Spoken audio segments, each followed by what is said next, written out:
Bonjour, je me présente. Je suis Belhassan Anfel, élève en filière linguistique. Aujourd'hui, j'ai choisi de vous présenter l'intertextualité et le dialogisme littéraire. Je vais également explorer la polyphonie littéraire en mettant en lumière l'influence de la méthodologie sur les idées et les écrits des écrivains. Intertextualité et le dialogisme littéraire. L'intertextualité et le dialogisme constituent des concepts clés en études littéraires, permettant d'analyser les relations complexes entre les textes et de comprendre comment la littérature s'engage dans un dialogue constant avec elle-même. Cette présentation explorera ces concepts en profondeur, en s'attardant sur leurs différentes formes, leur implication dans l'analyse littéraire et les défis liés à leur interprétation. Premièrement, la définition. L'intertextualité, c'est un concept introduit par Julia Kristeva, désigne la présence de textes antérieurs dans un texte donné. Tout texte est, de manière implicite ou explicite, constitué de références à d'autres textes, créant ainsi un réseau de connexion entre les œuvres. Deuxièmement, les types.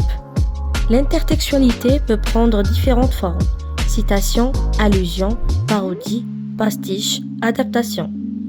Elle peut être explicite lorsque le texte fait référence directe à un autre texte, ou implicite lorsque la relation est suggérée sans être nommée. Les différentes formes d'intertextualité. 1. Citation. Citation directe d'un passage d'un autre texte, souvent entre guillemets. 2. Allusion.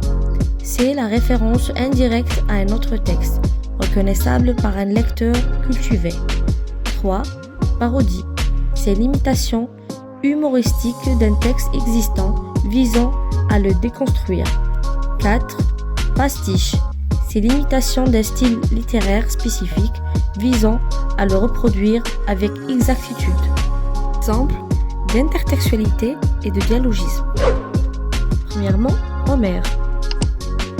L'œuvre d'Homère, l'Iliade et l'Odyssée, a été une source d'inspiration pour d'innombrables auteurs au cours des siècles, de Dante à Joyce. Deuxièmement, Shakespeare. Les pièces de Shakespeare, telles que Hamlet et Roméo et Juliette, sont encore aujourd'hui largement reprises, adaptées et citées dans la littérature et au cinéma. La Bible. La Bible est une source importante d'intertextualité dans la littérature occidentale, avec des allusions et des références nombreuses à ses histoires et ses personnages. L'intertextualité du livre Le Coran et les histoires des prophètes et les méthodologies arabes dans la littérature. 1. Source. Le Coran est une source majeure d'intertextualité dans la littérature arabe, avec ses histoires des prophètes et ses enseignements moraux. 2. Méthodologie. Les méthodes littéraires arabes, comme tafsir, exégèse coranique et al-hadith, recueil de traditions prophétiques, utilisent des techniques intertextuelles pour interpréter les textes religieux. 3. Dialogue. Le dialogue intertextuel entre le Coran et les œuvres littéraires arabes est un élément clé de l'identification culturelle et spirituelle de la littérature arabe. Polyphonie littéraire est l'impact de la mythologie ancienne dans la littérature contemporaine. Pour la deuxième partie, je vais explorer les mythes dans la littérature contemporaine. Ce séminaire explorera comment les auteurs contemporains s'inspirent des méthodologies grecques et islamiques, intégrant des éléments intertextuels et polyphoniques dans leurs œuvres. 1. Mythe grec. Réinterprétation et réinvention. James Joyce, dans son roman Ulysse, Joyce utilise l'épopée d'Homère comme structure narrative pour raconter l'histoire de Léopold Bloom, créant un dialogue intertextuel complexe. Jean Guéroudou, La guerre de Troie n'aura pas lieu. De Guéroudou réimagine le mythe de la guerre de Troie avec une perspective moderne, intégrant des allusions contemporaines. Mythologie islamique. Des histoires Geblaoui, Aoulad Haratna, est une sage complexe qui utilise des éléments de la tradition islamique pour explorer les luttes spirituelles et sociales de l'humanité. Émile Malouf.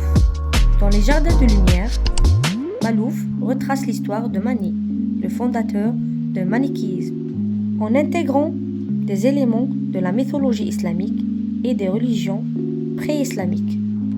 Polyphonie narrative, multiplicité des voix. Margaret Atwood, The Pénélopiade, donne une voix à Pénélope et aux servantes d'Ulysse, offrant une perspective différente sur le mythe homérique. Deuxièmement, Tahar Ben Jelloun, l'enfant de sable, explore les thèmes de l'identité et de la liberté en utilisant des récits traditionnels et des éléments de la culture islamique. Intertextualité et réflexion contemporaine. 1. Réflexion sociétale. L'intertextualité permet aux auteurs de s'engager dans des discussions sur des questions sociétales actuelles en utilisant le mythe comme un miroir de notre époque. 2. Dialogue culturel. L'intégration de la mythologie dans des œuvres contemporaines contribue à un dialogue intellectuel permettant de revisiter les thèmes universels à travers différentes perspectives. Exemple concret, approfondissement des œuvres. 1. Ulysse. Analyser les liens entre les aventures d'Ulysse et le parcours de Léopold Bloom, en particulier les thèmes de l'identité et du voyage.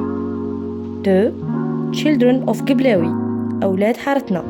Examiner comment les histoires des prophètes islamiques sont utilisées pour illustrer les luttes sociales et les réflexions spirituelles des personnages.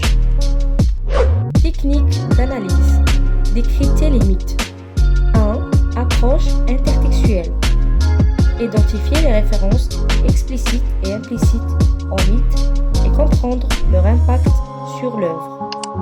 2. Analyse polyphonique. Déterminer les différentes voix narratives, leur point de vue et leur contribution à la complexité du récit. Conclusion. L'héritage des mythes. Les auteurs contemporains démontrant l'universalité et la pérennité des mythes. Les réinterprétant pour créer des œuvres riches et stimulantes, reflétant notre époque et ouvrant de nouvelles perspectives sur les thèmes universels de la littérature. Je vous remercie sincèrement d'avoir consacré de votre temps précieux à profiter de mes contributions et à examiner en détail mes recherches effectuées sur l'intertextualité et la polyphonie littéraire dans le cadre du module d'analyse de discours sous la direction de Dr Berlin.